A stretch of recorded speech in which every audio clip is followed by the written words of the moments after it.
a summer tomato soup. We've peeled the tomato and cored it. Here's how that went down. Stick the knife in the top to hull the tomato to take the core out.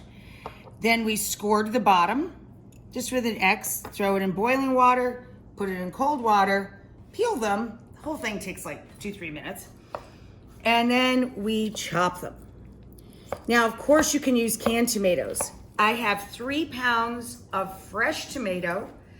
So if you want to use canned tomato, I would use 2 large 28-ounce cans or 3 15-ounce cans for your tomato product, okay?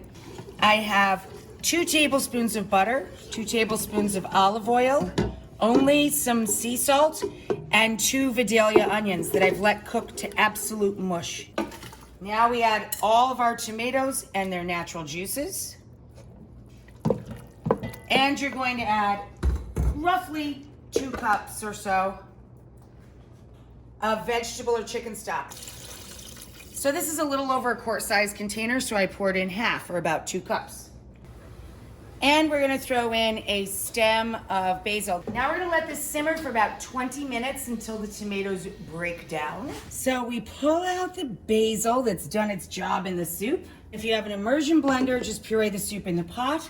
Otherwise, you can use a food processor. So just puree and put it back on the stove to simmer until you're ready to serve. Basil and mint pesto grilled cheese. So about a cup of basil, about a half a cup of mint, about a half cup of Parmigiano Reggiano grated cheese. And I toasted, you can see them down at the bottom there, a few tablespoons of pine nuts. And I threw in 1 fat clove of spring garlic.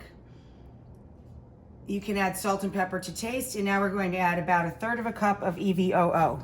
And that's it. You guys know how to make pesto. Okay, so in this small bowl, I have a combination of EVOO and melted butter. Just did that in the microwave, quite frankly. So now we're buttering some sliced Italian bread. Now we're gonna put the buttered, lightly brushed sides out. We have a griddle getting hot, over medium-low heat. We're going to spread our mint basil pesto on a couple of these slices. You want Mozz and Prove? All right, we'll do one for Rhea, my sister, with Munster and Prove. Here are our mint and basil pesto grilled cheese.